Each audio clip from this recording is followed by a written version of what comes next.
Welcome to Learning Aloud, a podcast from the Organizational Dynamics community at the University of Pennsylvania, produced to inspire purposeful leadership practice and transform organizational experience. I am your host, Stephen G. Hart.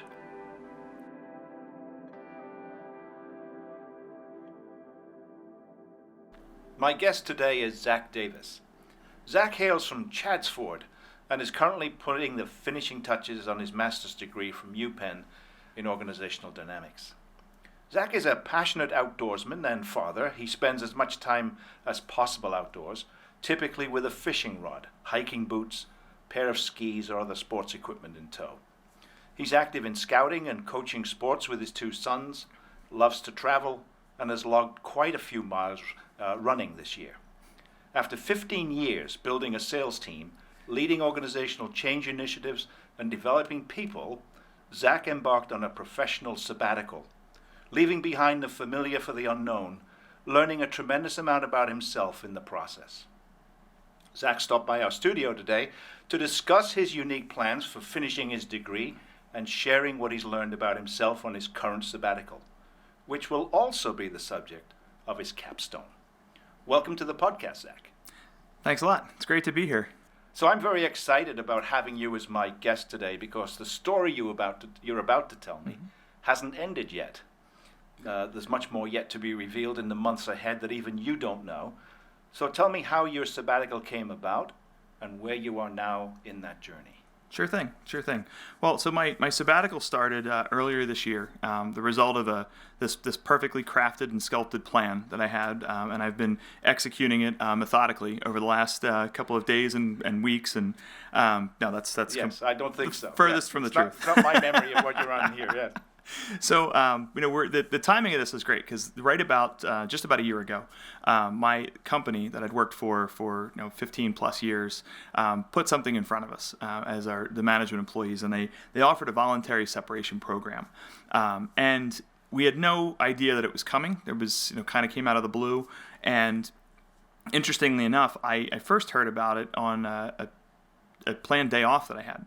I was out in Colorado. I travel out there frequently. I mean, your description's not far off. I mean, on this trip, I had running shoes and a fly rod. So as per usual, so I had teams out in Denver. So I met with teams for a couple of days, and then I was staying with friends in Breckenridge en route to Aspen for a long weekend.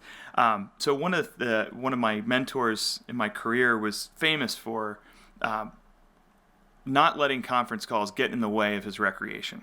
So in that spirit, I decided that it was Friday. I got a notice that said, all hands on deck, no substitutions, must be on the call. Starts at 9 a.m. sharp, which was 7 a.m. Mountain Time.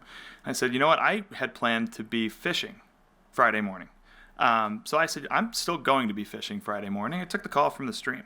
It was great. It was so the funny part was that as I'm getting ready for the day, the call kicks off, and I'm fumbling with my gear, and I'm tying knots, and it's 31 degrees. Wow. So my hands are frozen. The sun isn't yet over the mountains, but I was like, I need to get on the stream before the call starts. That way I can get situated.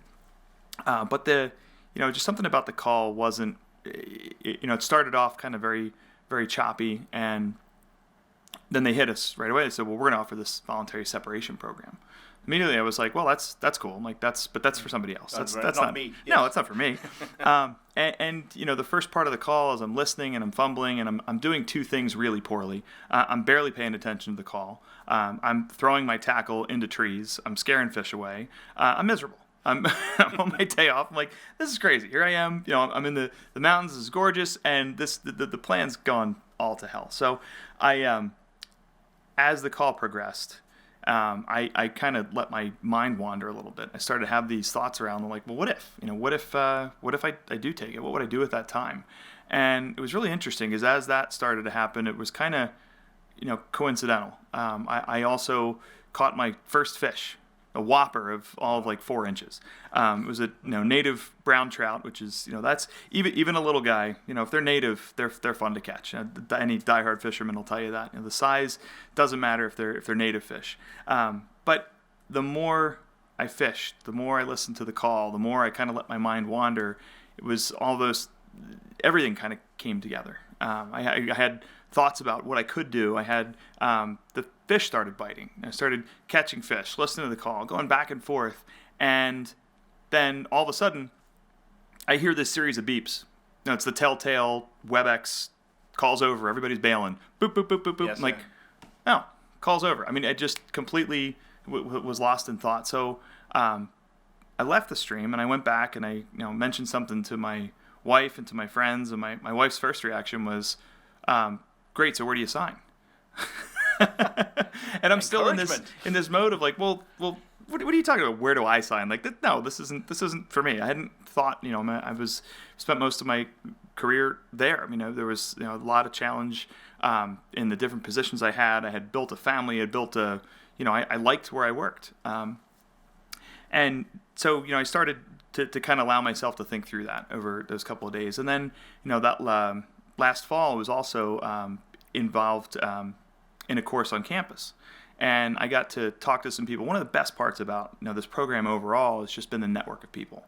For me especially, that was one of the big impetus, or the main drivers for me to be part of this. Is just you never know who you're going to meet, where they come from, what their experiences can teach you. And as I've been a long tenured member of this program, still working on his capstone, but now I start to see how I feel like I'm adding even more back in. Whereas early on I was largely drinking from the fire hose, and now I'm kind of contributing to that flow of information too. But where I was going with that is I met some people again through the class.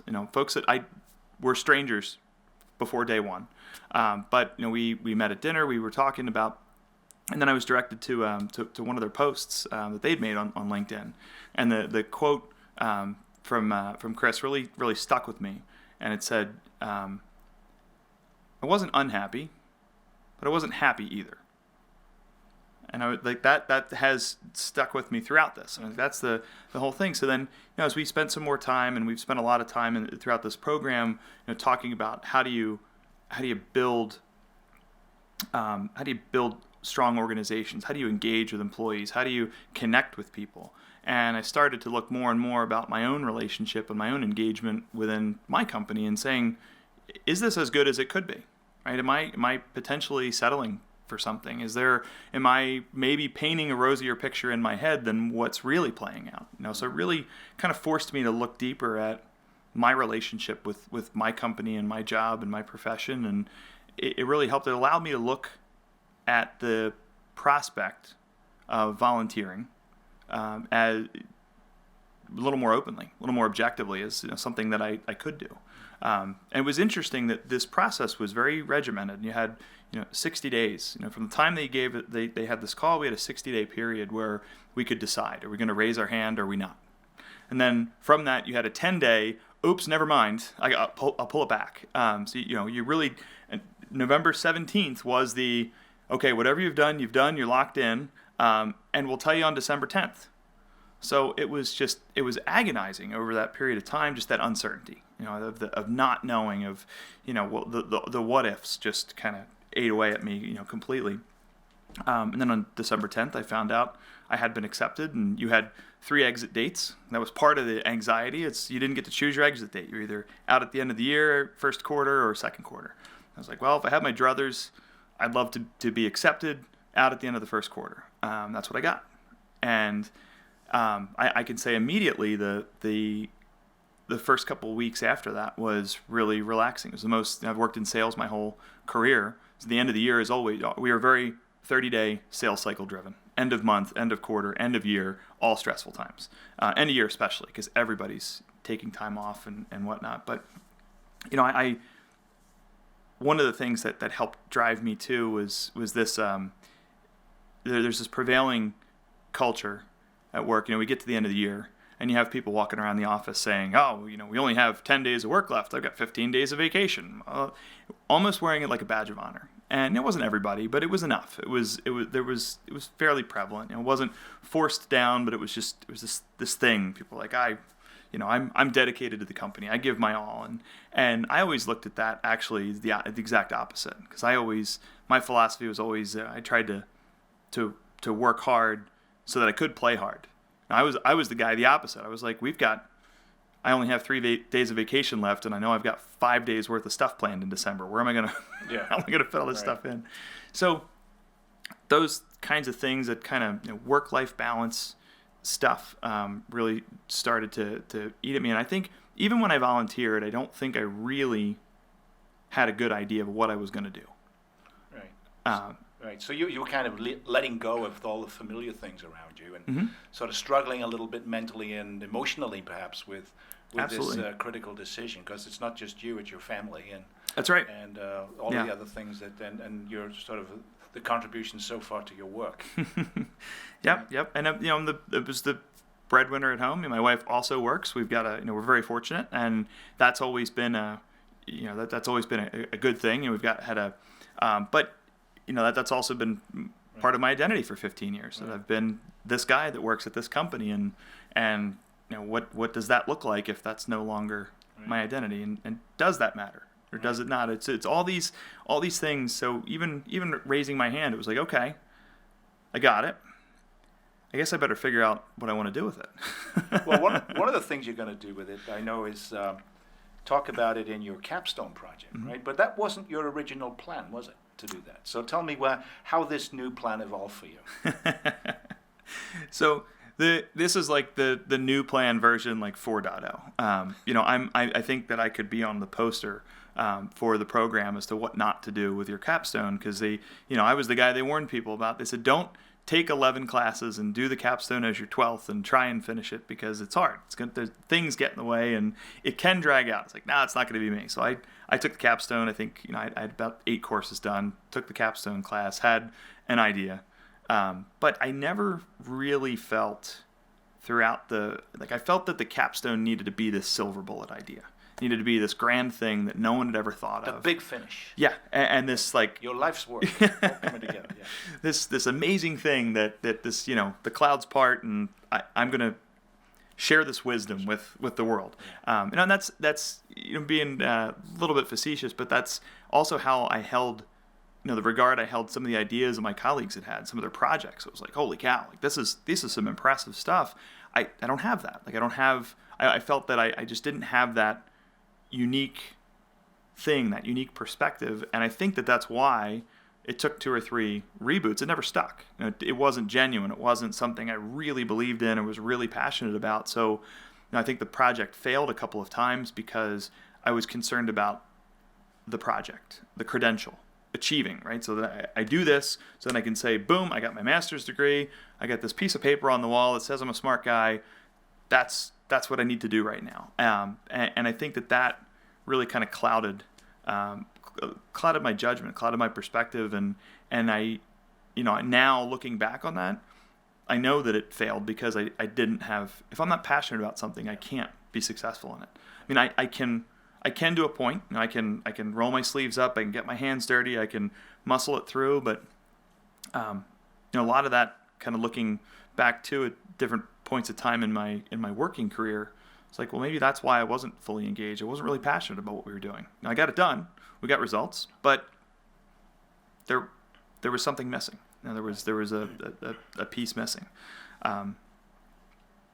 Right. So you've been working on your capstone for a couple of months now, and you decided that the journey that you're on is going to be the subject for that. But you've also told me that you've experienced a few ranges of emotion and some personal challenges as you've been working on this deeply reflective experience that you're in. So what's it been like for you, and what's been going through your mind as you've undertaken this topic? Just a few. Just a few emotions, a few. There's been plenty of what-if moments, shouldas, how did this happen? How did I get myself to this point? I will say that it's been positive throughout. But one of the, I kind of look back and I punched out at the end of the first quarter, and true to myself, I literally mailed it in. I was my last working day. I had taken off, and I used my last vacation day, my last official day on the clock. I was in Utah with my buddies on a ski trip. And I woke up the next morning. I was no longer an employee, and I literally put my ID badge and my phone and my iPad in a folder. I gave it to the front desk, and they mailed it out. So I I mailed it in. I was done. There you go. So first couple weeks, it was kind of a joke. It was kind of a the running joke. It was like everybody's like, well, what are you going to do? What's the summer of Zach going to look like? Because I had a rough plan to. I said I'm going to focus the summer on my kids. My boys are 6 and 9 at the time, and there's how often am I going to get this opportunity? I mean, I may never get this again. So this is awesome. They still enjoy hanging around with me. I like doing stuff with them. This is a win-win, right? I'm going to take the summer. I'm not going to think about things professionally. I'm not going to think about the next steps until the fall. I'm just going to let it go, see what happens, and a lot of this was me convincing myself that I needed to do this.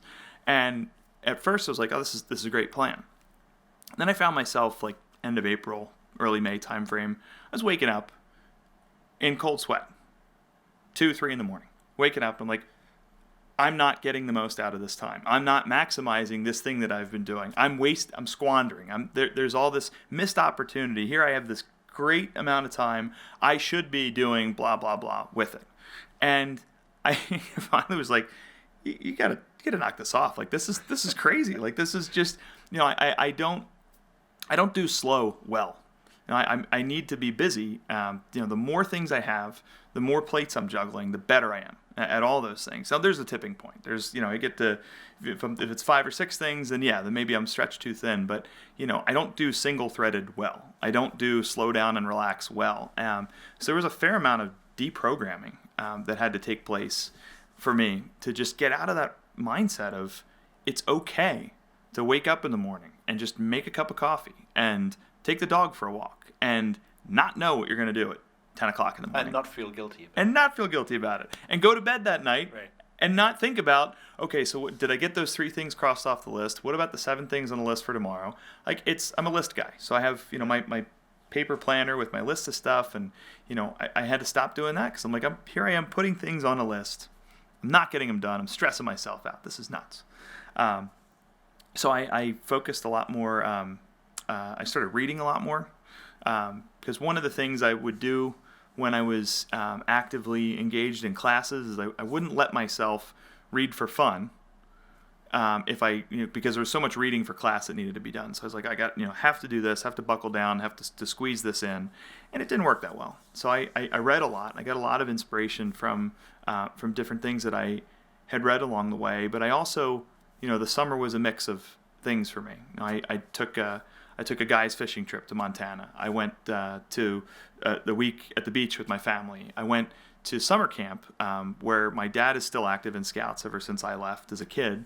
And I went with my dad and my uncle to summer camp in Canada for a week and had probably the best day with the 3 of us hanging out. We were actually fishing, but it was the best day I think I've ever had with them. And I never would have had that opportunity had I not taken this sabbatical. So I kind of was wading through that and then starting to hit my stride over the summer. I'm like, this is fun. And then I noticed there was something funny that happened as we got towards the end of the summer. As progressive as things are, as more and more companies are offering paternity leave, and it's very common now for dads to take time away from work, for dads to not be the breadwinner, for them not to be the primary income earner, or even in some cases, and even with my circle of friends, to take time off, to spend time with the family, to be the stay-at-home dad. So with all that, right, like in the summertime, I noticed, and I didn't notice this until a couple weeks later, but if I was meeting with a contractor or taking my son to a doctor appointment in the middle of the day, in the summer, no big deal. Nobody really bats an eye. It's the summer, everybody's kind of lazy schedules. When it got to September, I started to notice. So we were meeting with a contractor for some things around the house, and I was like, I'm pretty flexible on Tuesday. I'll be around during the day, and I noticed this undercurrent of like, oh, really? I took my son to his eye doctor appointment. It was at 3:00, and they were like, oh, are you off today? I'm like, I'm off every day. Right. I'm like, well, do I have to be? Like, is this kind of just this little nuance I picked up on? It was kind of like, hey, you're a dad, and you're in your late 30s, and you have able-bodiedness and should be working. Like, these are all things that I started to, whether they thought it or not, I kind of projected that, or I got that from the conversation. I started to then myself feel guilty. I'm like, well, we are now in the fall. This is when I said I was going to get serious, and I was trying to formulate. Getting serious for me meant finishing the capstone. And that was a very big goal for the sabbatical. Like, I do want to finally get that done because there is a sense of accomplishment that comes with that, and I'm motivated by that achievement. So that was important for me to get that done. But yeah, there's just been this, and then even my youngest son, who's 6, he's in first grade, he doesn't quite get it. So he kept asking, he's like, "So Dad, did you go to work today?" And I was like, "Well, I did some work today. They were used to seeing me working from home before, but so I don't know what necessarily changed." But he started giving me a bunch of crap, and he's like, "Hey, did you get a job today, Dad?" I'm like, "No, bud." And he's like, "Well, you should get a job. You gonna get a job?" I'm like, Train him well. I was like, "Man, you're killing me." Like, so there's this constant sense of I need to earn. I don't think it took me a few months. I mean, really, I'd say I only started to feel this a couple weeks ago, where I feel like I actually earned this time off. That this thing that I decided, this sabbatical, this adventure, this journey, whatever this is, that I said this to other people all throughout. As I was like, I want to do this. This is important. It's a great opportunity to reflect. It's a great this, that. And I think a lot of that was me trying to sell myself that it was, because I didn't genuinely feel that. And and there's still times when I have this crow on my shoulder that says, "No, that's you're not good enough to do this," or "This is silly," or "This isn't anything." Yeah. People do this all the time. Like, why are you struggling with this? Like, this is. Well, I want to ask you about that, because sure. one of the things when we met last week was you said that you were thinking about sending a long message to your friends via your LinkedIn account to explain to them what it is that you're up to. So why did you want to do that, and how did they react? Because you were concerned at first they would still think you're a bit of a layabout, right? Right, absolutely. Slacker, for sure. It was important to me. Like I said, I was inspired early on by some things that people had written, and then it shared publicly about decisions that they made. And I think that when I first, the message that I put out there to my community last week was 7-8 months in the making. And I think that it took so long because when I first set out to do that, it wasn't for the right reasons. I think I felt a need to seek affirmation from those around me that what I was doing, that what I was doing was okay. It was justified. That I wasn't a slacker. That I wasn't, just giving up on something. That was one of the things that I'd wrestled with when I was making my decision. I wanted to be sure. Early on in my career, when I was looking at moving from different positions, somebody had offered the thought of, you never want to run from something. You want to run to something. As a lens to evaluate new opportunities. So I would always look at that, when I was pursuing other jobs. Like, am I doing this because this environment I'm in is toxic and I need to get away from it? Because chances are the thing you're trying to get away from is still going to be there when you get to your new place. If you're running from, you're going to make irrational decisions. If you're running to, then you're going into it. You're throwing everything at it. You're really engaged, much passionate. More of a vision. Absolutely. I think so. And so I think for me, part of this was like, well, I need to put this out there so that people still think that I'm a smart guy. I made the right choices. I did the right, like all this crazy stuff.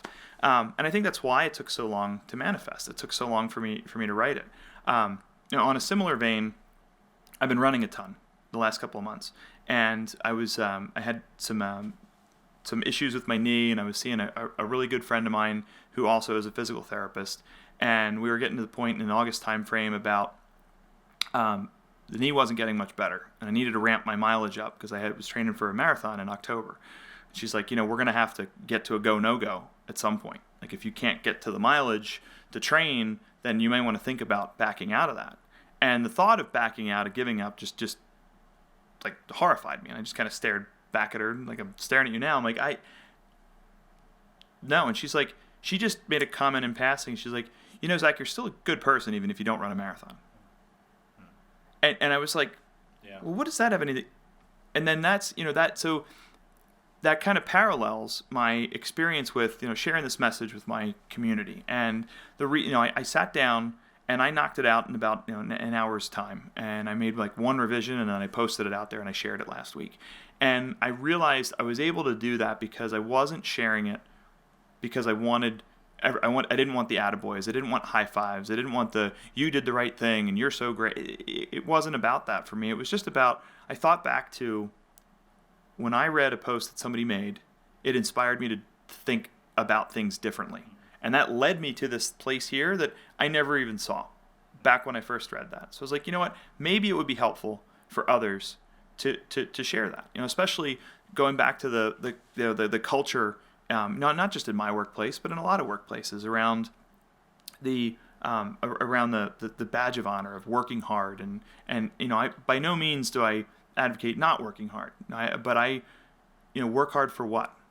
I feel like there needs to be a purpose in that. For me, it was, I worked hard so that I could really do things outside of work that were fun and engaging and I could be passionate about. So it's like, too often I think people think that, you have to, in order to work hard, you've got to give up all these things. And I kind of feel that I have all those things because I work hard. And it's a work hard and play hard, not a work hard. It's not an or a but. It's an and for me. So it was important for me to share that. And I'm not gonna lie, I had coffee with my PT friend a couple days ago too, and we were talking through this. I was like, there is a small part of me that does feel good. People are like, hey, that was well written. I like that. I enjoyed that.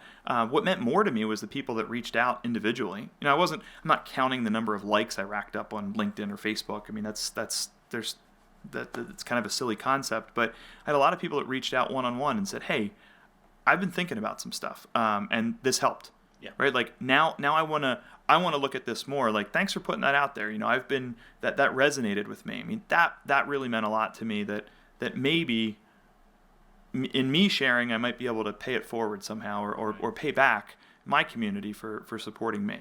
So I think that's what ultimately led me to put it out there, and I'm glad I did. And it's actually, my mind's been spinning since then about where I want to take this. I've thought about writing in the past. I've thought about some kind of a blog or a podcast or just sharing my thoughts, and I come up with 15 reasons why not.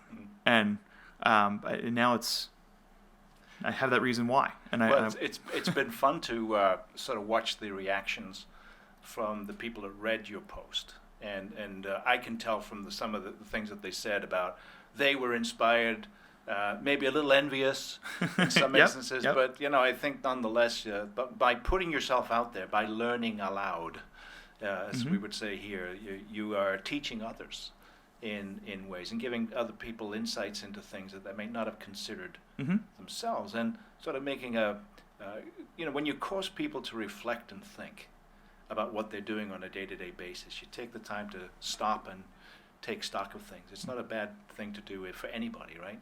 You don't always have the opportunity to stop work and do what you do, but nonetheless, stopping to think about what you're doing is a very healthy thing. Yeah, that's been a lot of fun, and I think that the part of that, it came from a genuine place for me.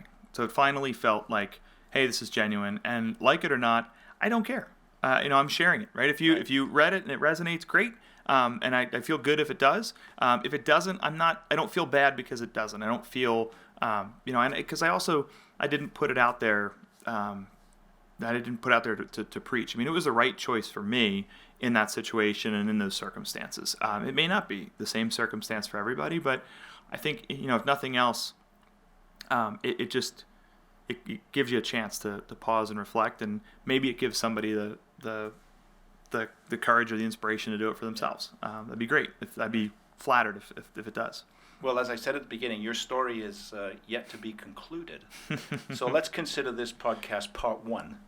And then maybe in a few months' time, when you've gone a bit farther along and finished the capstone, we'll come back and talk a little bit more about it once the whole story is written, as it were. So I want to thank you for coming by the studio today. And we'll catch up with you down the road on how things are going. So I've been talking today with Zach Davis. Zach is currently on sabbatical while he completes his deeply reflective capstone project and determines the next chapter in his life and work. Thanks again for coming by today, Zach, to share your inspiring story, and all the best with whatever is next for you. Thanks a lot. Look forward to it.